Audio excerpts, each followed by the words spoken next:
이제 우리 하나님 말씀은 구약 성경입니다. 아가서 2장 1절부터 13절까지 말씀입니다. 구약 961페이지에 있습니다. 아가서 2장 1절부터 13절 한 절씩 교독해서 읽도록 하겠습니다. 나는 사론에 수선하여 골짜기에 백합화로다. 여자들 중에 내 사랑은 가시나무 가운데 백합화 같도다. 남자들 중에 나의 사랑하는 자는 숲풀 가운데 사과나무 같구나. 내가 그 그늘에 앉아서 심히 기뻐하였고 그 열매는 내 입에 달았도다. 그가 나를 인도하여 잔치집에 들어갔으니 그 사랑은 내 위에 깃발이로구나. 너희는 금포도로 내 힘을 돕고 사과로 나를 시원하게 하라. 내가 사랑함으로 병이 생겼음이라. 그가 왼팔로 내 머리를 보이고 오른팔로 나를 안는구나. 예루살렘 딸들아, 내가 노루와 들사슴을 두고 너희에게 부탁한다. 내 사랑이 원하기 전에는 흔들지 말고 깨우지 말지니라. 내 사랑하는 자의 목소리로구나. 보라, 그가 산에서 달리고 작은 산을 빨리 넘어오는구나. 내 사랑하는 자는 노루와도 같고 어린 사슴과도 같아서 우리 벽 뒤에 서서 창으로 들여다보며 창살 틈으로 엿보는구나. 나의 사랑하는 자가 내게 말하여 이르기를 나의 사랑 내 어여쁜 자야, 일어나서 함께 가자. 겨울도 지나고 비도 그쳤고 지면에는 꽃이 피고 새가 노래할 때가 이르렀는데 비둘기의 소리가 우리 땅에 들리는구나. 같이 읽습니다. 무화과 나무에는 푸른 열매가 익었고 포도나무는 꽃을 피워 향기를 토하는구나. 나의 사랑 나의 어여쁜 자야, 일어나서 함께 가자. 아멘. 제가 오늘 이 설교를 준비하다가 보니까 한 7, 8년 전쯤 된 것 같은데요. 한번 이렇게 말씀을 드렸던 그 아프리카 추장 아들 이야기가 자꾸 머리에 떠오르는 겁니다. 뭐 이런 내용입니다. 어떤 의사분이 이제 아프리카 어느 마을로 가서 이제 그 지역을 섬긴 것 같아요. 그 아프리카 부족들을 이제 의술로 섬기고 있는데 어느 날 이제 외국에서 공부를 하고 있던 그 추장 아들이 공부를 마치고 이제 돌아온 겁니다. 뭐 외국에서 공부하던 그 추장 아들이 돌아왔으니까 뭐 엘리트 중에 엘리트 아니겠습니까? 그래서 모든 그 사람들의 그 초미의 관심사가 뭐냐 하니까 저렇게 잘생기고 똑똑한 추장 아들이 도대체 누구와 결혼을 하는가 이거예요. 어느 우리 마을에 어느 그 처녀와 이제 결혼을 하게 될까, 이게 이제 초미의 관심사인데요. 어느 날 이제 소문이 막 나는 게 이제 그 추장 아들이 이제 청혼할 아가씨를 결정했단다. 그러니까 이런 말들이 나더니 어느 날입니다. 이제 그 청혼을 하러 그 아가씨의 집을 향해 가고 있는데요. 그 부족의 그 결혼과 관련한 독특한 풍습이 하나 있었습니다. 그게 뭐냐 하니까 남자가 청혼할 때 그 청혼하러 집으로 갈 때 이 암소 한 마리를 끌고 가는 거예요. 그 암소 한 마리를 끌고 그 집에 이제 선물로 드리면서 이제 청혼을 하는 게 그 풍습인데요. 보통 이제 암소 한 마리를 뭐 몰고 가는 게 대부분이고요. 좀 특별한 경우에 암소 두 마리를 이제 끌고 가는 경우도 간혹 있고요. 뭐 암소 3마리를 끌고 가면 이제 그 청혼 받는 뭐 여자집은 뭐 이제 대박인 거죠. 근데 이제 이 추장 아들이 이제 청혼을 하러 가는데 암소를 9마리를 끌고 간 겁니다. 그래서 이제 사람들의 관심이 이제 두 가지 아닙니까? 도대체 어느 여인의 집에 도달해서 청혼을 할 것인가? 그리고 또 암소를 도대체 9마리나 끌고 가는 이게 대단한 거 아닙니까? 그래서 이제 관심을 가지고 따라가 보다가 사람들이 깜짝 놀랐습니다. 왜냐 하니까 그 추장의 아들이 청혼하려고 간 그 아가씨네 집은요, 너무너무 가난하고 볼품이 없고, 그리고 또 그 결혼할 청혼 대상인 상대방 아가씨도 너무나 병약하고 또 볼품이 없는 그런 여인인 겁니다. 그 사람들이 다 막 수군거리는 거예요. 그 여자를 보면은 그런 집안 환경 또 자기 외모에 대해서 자신이 없어가지고 막 얼굴도 잘 못 들고 다니고 그렇게 그 자신은 잃은 그런 여성인데, 그래서 이제 수군거리기를 그 추장 아들이 정신이 나갔다고, 어떻게 저런 여자한테 청혼을 하느냐고, 그리고 또 암소 9마리나 들고 갈 가치가 어디 있느냐고 그렇게 수군거리는 일이 일어났습니다. 그 지역에서 이제 그 의술로 돕던 그 의사분이 이제 본국으로 이제 귀환하게 돼가지고요. 이제 거기까지 상황을 보고 이제 자기 나라로 돌아간 겁니다. 그리고 오랜 세월이 지나고 이제 그 지역을 다시 방문할 기회가 생겼는데 그 이후의 이야기가 너무 궁금할 거 아닙니까? 그래서 이제 그 지역을 방문했더니 세월이 많이 흘렀기 때문에 그 젊은 추장 아들이 이제 추장이 돼 있고요. 그리고 이제 그 결혼한 그 당시로 암소 9마리를 끌고 간 그 예비 그 당시로 이제 예비 신부였는데 그분을 이렇게 만났는데 이 의사분이 깜짝 놀란 거예요. 그때 보던 그 사람이 아닙니다. 청혼을 받던 당시에 그 볼품없는 외모에다가 또 자신감은 잃어가지고 얼굴도 잘 못 들고 그것도 병약한 그런 모습이 아니고 막 완전히 달라졌는데요. 막 너무나 당당하고 자신감이 넘치는 그런 모습을 하고 있는 겁니다. 그리고 막 유창하게 영어까지 그렇게 구사하는 그런 엘리트로 변화가 되어 있는 겁니다. 이게 너무 이게 인상적이라는 생각을 하고 있는데 그 추장 아들이 이제 그런 걸 좀 느꼈나 봐요. 그 뭐라고 이야기하는가 하니까 그 이제는 추장이 됐죠. 그 당시 그 추장 아들의 이야기가 너무나 감동적이에요. 잠 들어보세요. 사실 그 당시에 암소 한 마리면 충분히 혼인 승낙을 얻을 수 있었지만 문제는 그 청혼의 순간에 몇 마리의 암소를 받느냐가 평생의 자기 가치를 결정할 수도 있다는 점이었습니다. 저는 아내를 사랑했습니다. 저는 제 아내가 평생 자신의 가치를 암소 한두 마리 값에 한정하고 사는 것을 원치 않았습니다. 처음에 아내는 9마리의 암소 때문에 무척 놀란 듯 했습니다. 그랬는데 아내는 그 후로 자신의 가치를 9마리에 걸맞게 하려고 노력했던 것 같습니다. 저는 아내에게 공부를 하라거나 외모를 꾸미라는 등의 권장을 하지 않았습니다. 다만 있는 그대로의 당신을 사랑한다고라고 이야기해 주었음에도 불구하고 아내는 점점 더 아름다워져 갔습니다. 제가 오늘 이제 이 아가스를 쭉 준비하는데 한 7, 8년 전에 했던 이 이야기가 계속 머리를 맴도는데 갈등이 많았습니다. 이거를 내가 이제 인용해야지 하고 넣었다가 다 들은 건데 그것도 뭐 한 해를 마무리하는데 뻔한 이야기를 또 하나 이러실 것 같아서 뺐다가 좀 있다가 또 넣었다가 뺐다가 결국은 넣은 이유가 두 가지가 있는데요. 지난주 설교도 기억을 못하는 여러분이 7, 8년 전 이야기를 설마 기억하랴 이런 생각이 저를 담대하게 이거를 해야 되겠다 그렇게 용기를 가져다 주었고요. 더 결정적인 거 오늘 본문 아가스를 살피는데 이 이야기 없이는 전개가 안 되겠는 거예요. 왜 그러냐 하니까요. 이 추장 아들의 암소 9마리 이야기도 자격 없는 우리를 향하신 하나님의 사랑을 설명하는 이야기고요.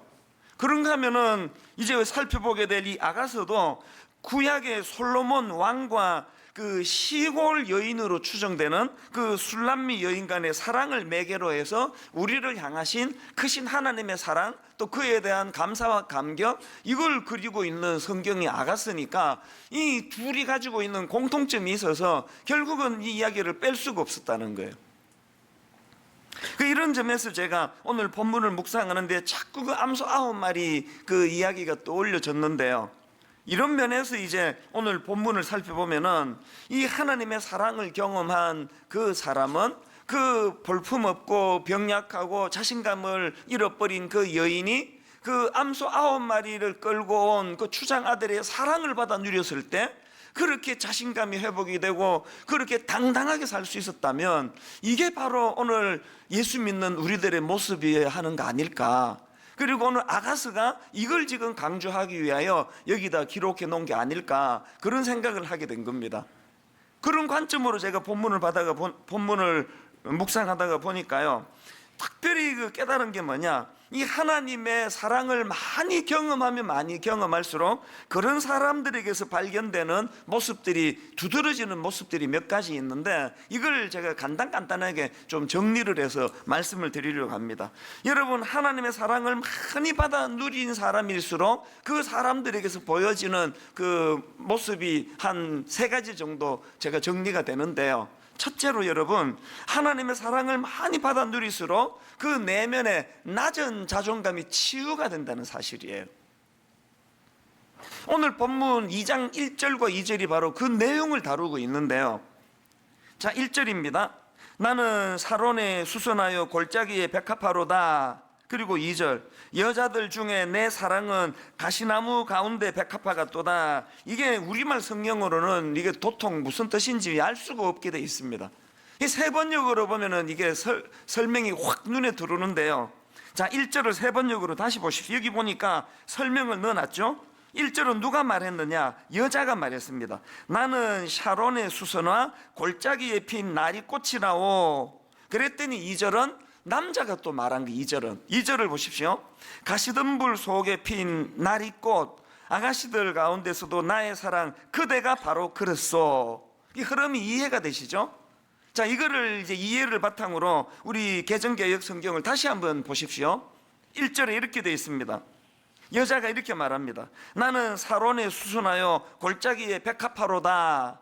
그랬더니 2절에서 남자가 이렇게 말합니다. 여자들 중에 내 사랑은 가시나무 가운데 백합화로다. 여기 보니까 그 여성은 자기를 향해 골짜기에 백합화라고 묘사하고 있고요. 남자는 이 1절의 여자의 생각을 어떻게 교정해 주느냐? 골짜기에 백합화가 아니라 백합화는 백합화인데 가시나무 가운데 백합화라는 거예요. 이 차이가 뭐냐? 여자가 자기를 묘사할 때 설명한 골짜기의 백합화라는 거는 그 특별하게 눈에 띌 만한 게 하나도 없는 아주 평범하게 짝이 없는 백합화라는 걸 그렇게 묘사하는 거예요. 그러니까 스스로에 대하여 내세울 게 별로 없는, 눈에 띌 게 별로 없는, 아까 그 암소 9마리로 말하면은 그 주장 아들이 뭐 절대로 그 평범한 자기 집에 와가지고 암소 9마리를 내놓을 거리가 없는 그런 평범하게 짝이 없는 초라한 자기를 묘사한 게 이게 골짜기의 백합화고요. 여기에 반해가지고 그 남자가 설명하는 너는 골짜기의 백합화가 아니라 가시나무 가운데 백합화 같도다. 여기서 가시나무는 뭘 강조하느냐? 서로 뒤엉켜가지고요, 그 땔감으로 말고는 쓰일 데가 없는 존재, 이게 가시나무예요. 그 초라하게 짝이 없는 뒤엉켜가지고 땔감으로밖에는 쓸 수밖에 없는 그 가시나무 가운데 유일하게 솟아있는 백합화를 상상을 해보세요. 얼마나 아름답습니까? 얼마나 존귀합니까? 이 차이를 아시겠습니까? 이게 하나님의 사랑이라는 거예요. 끊임없이 열등감에 빠지고 자기를 초라하게 생각하고 나는 무가치하다고, 나는 그 골짜기의 백합화, 전혀 눈에 띌 게 하나도 없는 보잘것없는 존재라고 자기를 비하하고 있는 우리들을 향해서 하나님께서는 네 존재가 얼마나 독특한지, 네 존재가 얼마나 소중한지, 서로 뒤엉켜가지고 땔감으로밖에는 쓰일 데가 없는 그 가시나무 사이에 독보적으로 눈이 띄는 존재가 바로 너야. 이 차이를 여러분 아시겠습니까? 제가 예수님을 영접하고 많은 것들을 버리게 됐는데요, 그 중에 가장 두드러지는 게 열등감이에요. 뭐 여러 번 말씀드렸지만 청소년 시기에 저는 움직이는 열등감이었습니다. 내 삶 자체가 열등감이었습니다. 외모, 머리, 뭐 공부, 뭐 집안 환경, 뭐 경제적인 걸 말하는 거죠.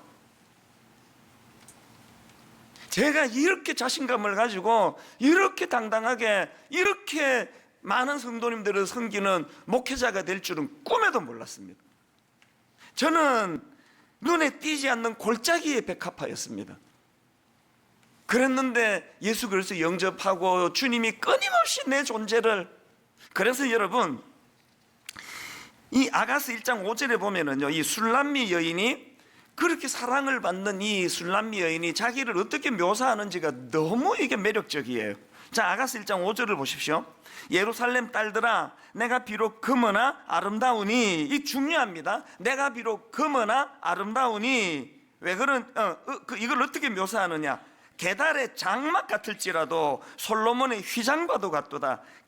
게달의 장막은 뭘 강조하니 했느냐, 이 게달의 장막이 뭔지를 제가 찾아보니까요, 그 사막에 텐트를 치지 않습니까? 사막에 텐트를 치고 그 위에 덮개로 덮는 아주 거친 장막이 이게 게달의 장막이에요. 이게 볼품이 없다는 거예요. 또 색깔도 검은색이에요. 그 외적으로 검은 자기를 게달의 장막 같다고 그렇게 표현했는데, 그 다음 1장 5절이 뭐라고 이야기합니까? 게달의 장막 같을지라도 솔로몬의 휘장과도 같도다. 이 게달의 장막에 비해 가지고 솔로몬의 휘장은 겉보기에도 화려하게 아름답게 짠 휘장이지만, 그것보다 더 중요한 게 뭐냐, 이 솔로몬의 휘장을 열고 들어가면은 정말 화려한 휘장이 드리워져 있고, 그리고 그 휘장을 지나서 하나님을 만나러 가는 그 통로가 되니까, 이 솔로몬의 휘장은요, 그 내면의 아름다움, 보는 사람들로 하여금 꿈을 꾸며 가슴을 뛰게 하는. 그래서 이제 이 술람미 여인이 5절에서 나는 비록 검으나 아름다우니, 그러면서 6절에서 보충 설명을 합니다. 세 번역으로 보세요. 내가 검다고, 내가 햇볕에 걸렸다고 나를 깔보지 말아라. 왜? 오빠들 성화에 못 이겨서 나의 포도원은 버려둔 채 오빠들의 포도원들을 돌보느라고 이렇게 된 것이다.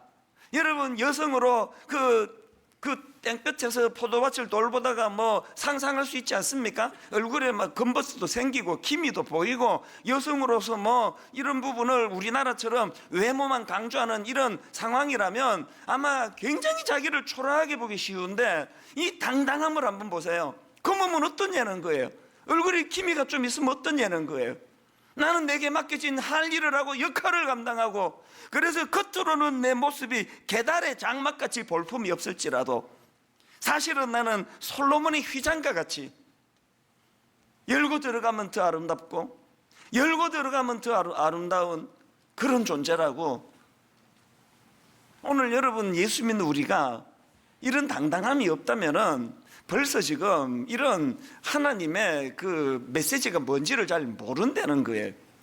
그래서 제가 이 말씀을 준비하는 동안에 로마서 5장 6절, 로마서 5장 8절, 이 말씀들이 계속 제 마음에 울림이 되는 겁니다. 우리가 선포해야 되는 게 이거 아닙니까?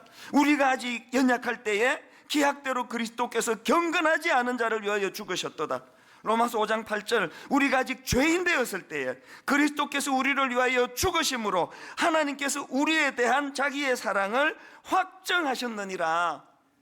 비록 나는 검지만, 나는 비록 외모가 볼품이 없지만, 비록 경제적으로 어렵지만, 비록 내세울 게 하나도 없는 그냥 많은 그 들꽃 중에 눈에 띌 게 없는 한 들꽃에 불과하지만, 이런 초라한 나를 얼마나 하나님이 가치 있게 보셨는지. 십자가가 뭡니까? 십자가의 의미가 뭡니까? 암소 한 마리로 내게 청혼하는 그 정도도 아닌 볼품없는 나에게 주님은 암소 9마리를 이끌고 날 청혼하신 정도가 아니라 당신의 목숨을 내어놓고 십자가를 망설임 없이 내어놓고 우리를 건져주실 만큼 우리를 가치 있는 존재로 여겨주셨다는 거 아닙니까? 그래서 믿음이 좋은데 열등감이 많다. 코미디예요. 성경을 많이 읽는데 열등감이 많다. 그거 안 읽은 거나 똑같습니다. 제가 외모에 열등감이 많았던 이유는요, 우리 고모 중에 그 직구전 분이 계세요. 그래가지고 어린 저보고 그냥 집에만 놀러면 아이고 찬순이는 못생겼다 니도 알지? 난 모르겠는데, 난 아무리 봐도 난 잘생겼는데. 여러분, 그 애들 보고 그러는 거 아닙니다. 그거 하여튼 막 집에만 오면은 저보고 아이고 못생겼다. 그 집 아들도 그렇게 잘생긴 편은 아닌데 그렇게 저만 보면은 그렇게 이야기를 하시더라고요. 사실 이게 제게 굉장히 영향을 미쳤어요. 그래서 제가 너무 이게 외모에 열등감이 많았는데 결혼을 했더니 제 아내가 진짜 좋은 여자예요. 신혼 때 막 늘 얼굴을 이렇게 감싸면서 정말 귀엽게 생겼다, 정말 귀엽게 생겼다. 신혼 때 계속 그 얼굴을 이러면서 어떻게 남자가 이렇게 귀엽게, 나보다 7살이나 어린 여자가 말이에요. 그게 여러분 진짜 굉장히 그 치유가 일어나더라고요. 잘생기진 않았는데 귀여운가 보다, 그렇게 생각하고 그걸 보니까 또 그렇게 보이더라고요. 여러분, 누구가 무엇이 여러분으로 하여금 열등감을 유발시키게 만든 동기가 됐는지 모르지만 그건 각각의 사람마다 다 다르지만 치유법은 똑같습니다. 암소 9마리로 나를, 내 가치를 인정해 주신 그 추장 아들 같은 분이 하나님이시고, 하나님은 그 사실을 말로가 아니라 온 몸으로 보여주신, 그게 십자가예요. 그게 십자가. 새해에는 여러분 이 하나님의 사랑을 많이 누리게 되시기를 바랍니다. 내가 검다고? 내가 햇볕에 좀 걸렸다고? 나 깔보지 마라. 나 좀 가난하다고? 내 지금 직장을 잘 못 구하는 것 때문에 나 깔보지 마라. 니들이 깔볼 만한 그런 사람 아니다. 나는 암소 9마리로 청혼을 받은 사람이다, 영적으로. 여러분, 새해에는 여러분 안에 열등감이 다 사라지게 되기를 주님 이름으로 축복합니다. 두 번째로요, 하나님 사랑을 많이 받은 사람은 어떤 열매를 누리느냐? 보호하심으로 인한 안정감을 회복합니다. 안정감. 이 보호하심으로 인한 안정감, 무슨 근거로 이런 말씀을 드리느냐? 3절에서 그 여인이 이렇게 고백합니다. 남자들 중에 나의 사랑하는 자는 숲풀 가운데 사과나무 같구나. 이제 자기 스스로를 아까 무슨 꽃으로 아까 자기 스스로를 백합화로, 골짜기의 백합화로 그렇게 자기를 묘사한 것에 대한 그 상대적인 표현 같아요. 남자들 중에 나의 사랑하는 자는 숲풀 가운데 사과나무 같구나. 내가 그 그늘에 앉아서 심히 기뻐하였고 그 열매는 입에 달았도다. 여기 보니까요, 그 사과나무 같은 그 남자로 인해 가지고 두 가지 혜택을 누리는데, 첫째가 그 남자가 제공해 주는 게, 첫째가 그늘이에요. 그늘. 내가 그 그늘에 앉아서 심히 기뻐하였고, 여기 나오는 그늘은 하나님의 보호하심을 상징하는 표현 아니겠습니까? 시편 17편 8절, 나를 눈동자같이 지키시고 주의 날개 그늘 아래에 감추사. 하나님의 보호하심을 이렇게 표현하는 거 아닙니까? 시편 36편 7절, 하나님이여 주의 인자하심이 어찌 그리 보배로우신지요. 사람들이 주의 날개 그늘 아래에 피하나이다. 하나님의 보호하심을 이렇게 표현한 거 아닙니까?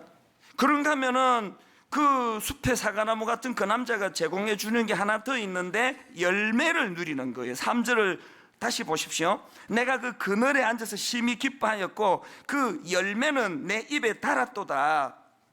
여러분, 새해에는 이 두 가지 사과나무 같으신 우리 하나님께서 주시는 이 두 가지 특별한 은혜를 누리시기 바랍니다. 위기 때마다, 장렬하는 태양볕 아래에서 고통이 찾아올 때마다 그늘을 제공해 주시는 하나님, 그리고 그늘에 앉아서 내 열매를 네가 누려라.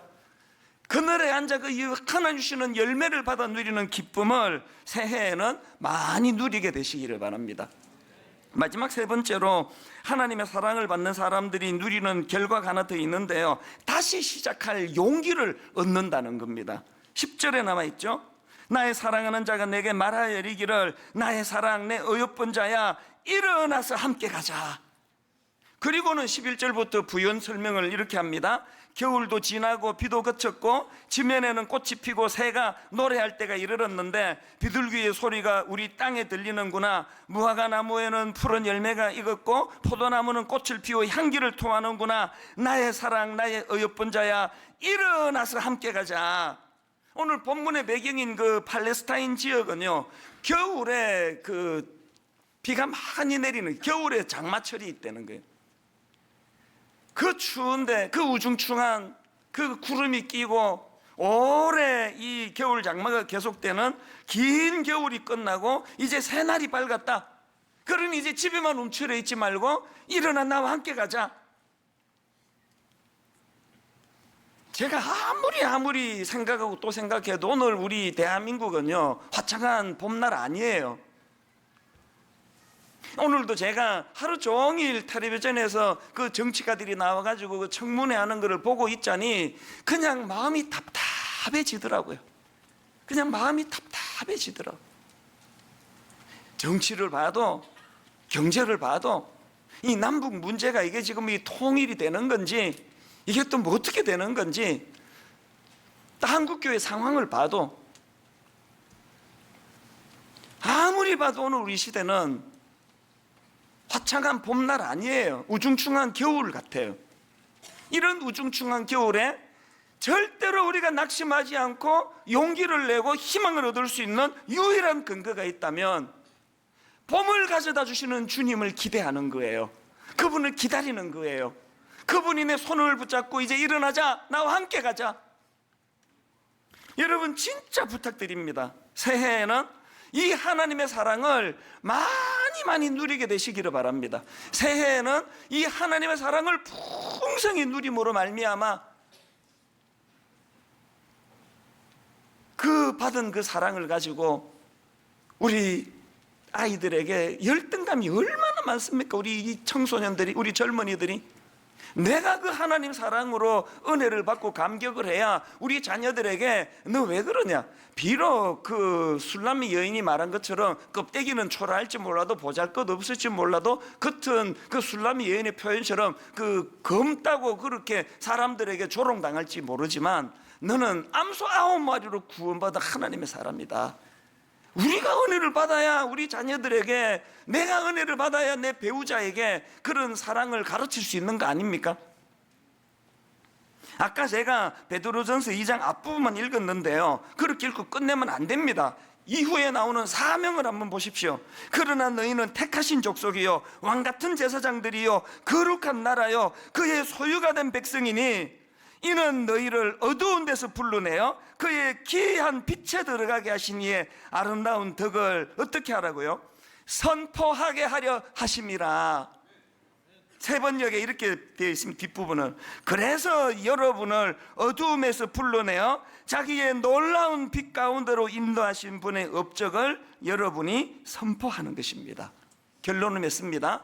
두 가지를 진짜로 여러분에게 권면하고 싶습니다. 이유야를 막론하고 새해에는 아버지 암소 9마리로 날 사랑으로 다가와 주신 그 하나님의 사랑을 좀 맛보기를 원합니다. 경험하기를 원합니다. 암소 9마리 가치가 있다고 주님이 말씀해 주신다면 상황의 어려움 때문에 누가 나를 비웃는 것 때문에 뒷담화하는 그 한마디에 이렇게 마음이 쉽게 무너지지는 않을 줄로 믿습니다.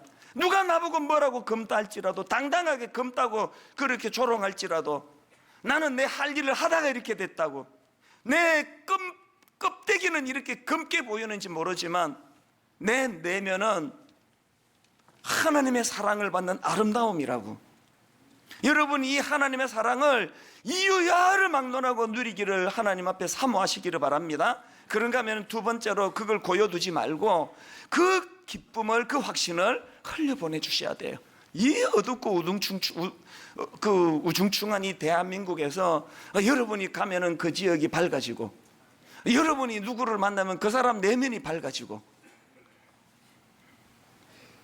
저는 원래 이 마지막 찬양으로요, 선한 능력으로라는 이 찬양, 이 찬양을 작곡한 작사한 본헤프는요, 뭐 작사라기보다 본헤프가 쓴 시에다가 이제 곡을 만든 거죠. 주 선한 능력으로 안으시네, 그 크신 팔로 날 붙드시네. 이전의 괴로움 날 애워싸고 고난의 길을 걷는다 해도 주님께서 모두 맡긴 영혼 끝내 승리의 날을 맞으리. 주님이 마신 고난의 쓴 잔을 우리도 감사하며 받으리. 이분이 나치 당시에 미국의 신학교의 강사로 초빙이 돼서 막 거기서 뭐 그냥 편하게 지낼 수 있는데, 조국이 어려움을 당하고 있는 내가 어떻게 내가 이 편한 미국에서 살 수 있느냐고 조국으로 돌아가 거기서 죽임을 당하는 순교를 맛보는 인물이 본헤프 아닙니까? 여러분 얼마나 암소 9마리의 사랑의 확신이 컸다면은 그 죽음을 불사하고 그렇게 민족을 위하여, 조국을 위하여 담대하게 나아갔겠냐고요. 우리의 비겁함은 사랑에 대한 확신이 없는 거예요. 우리의 나약함은 하나님의 사랑에 대한 확신이 없는 거예요. 오늘 이 찬양 같이 한번 불러보실 동안에 성령님이 네가 어떤 사랑으로 이 자리까지 오게 되었는지 그 깨달음이 있는 송구영신 예배가 되기를 바랍니다. 우리